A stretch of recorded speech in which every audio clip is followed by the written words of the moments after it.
মাননীয় প্রধানমন্ত্রী, আমি প্রভাস আমিন, আমি এটিএন নিউজে কাজ করি। একটু কোটা প্রসঙ্গে আরেকটু কথা বলি। আমাদের তরুণ প্রজন্মকে ভুল বুঝিয়ে মুক্তিযুদ্ধের মুখোমুখি করা হয়েছে, এটা খুবই দুর্ভাগ্যজনক।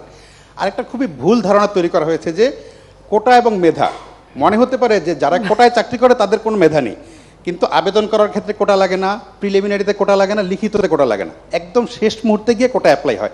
তখন আসলে মেধায় সবাই সমান। এখন আমার সামনে যদি দুইটা অপশন থাকে যে দুইজনই সমান মেধাবী, একজন মুক্তিযুদ্ধের সন্তান, একজন রাজাকারের সন্তান, আমি অবশ্যই মুক্তিযুদ্ধের সন্তানকে চাকরি দিতে চাই। জি, সেটা একটা। ফলে মেধা এবং কোটা খুব সহজে মানুষকে বিভ্রান্ত করা যাচ্ছে যে সব মেধাবীরা চাকরি না নিয়ে কোটার চাকরি। আপনাকে খুবই ধন্যবাদ যে আপনারা গত 10-12 দিন ধরে আন্দোলন হচ্ছে, আপনারা অসীম ধৈর্যের সাথে আন্দোলন মোকাবেলা করছেন, এবং যারা আন্দোলন করছে আমি তারা সংক্ষুব্ধ, চাকরি না পেয়ে বঞ্চিত, তাদের ক্ষোভের সাথে আমার খুবই একমত।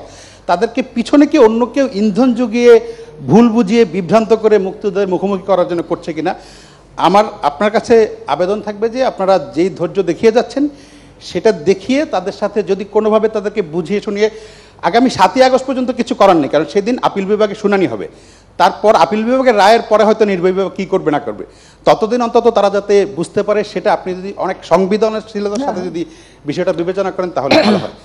অনেক ধন্যবাদ। এখন জন্ম সনদ দিয়ে খোলো বিকাশ স্টুডেন্ট অ্যাকাউন্ট, নিজের বিকাশ নিজে কর।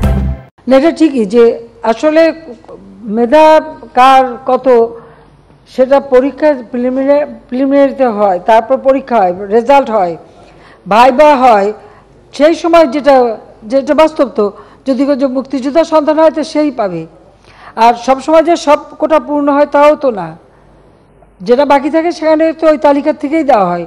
এর মধ্যে অনেক চাকরি কিন্তু ওই তালিকা থেকে দেওয়া হচ্ছে এটা, এবং সেটাও একটা নির্দেশ আমি দিয়েছিলাম, কাজে এটা কিন্তু আছে, কিন্তু সেখানে অবশ্যই মুক্তিযুদ্ধ অগ্রাধিকার পাবে, এটা তো দিতেই হবে। এখন এই যে মেধা আর কোটা নিয়ে, তো কোটা আর মেধা তো এক জিনিস না, তো এইখানে দ্বন্দ্বটা সৃষ্টি করে, এটা একটা ট্যাকটিস।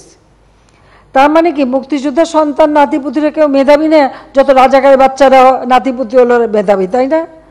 কিন্তু এটা ভুলে গেলে চলবে না যে যাদেরকে মেধাবী না বলছে তাদের হাতে কিন্তু ওরা পরাজিত।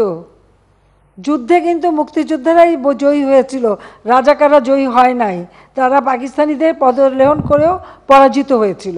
এই কথাটা মনে রাখা উচিত যে তারা তো পরাজিত হয়েছিল, তো তাদের মেধাটা কোথায়, সেটা আমার প্রশ্ন।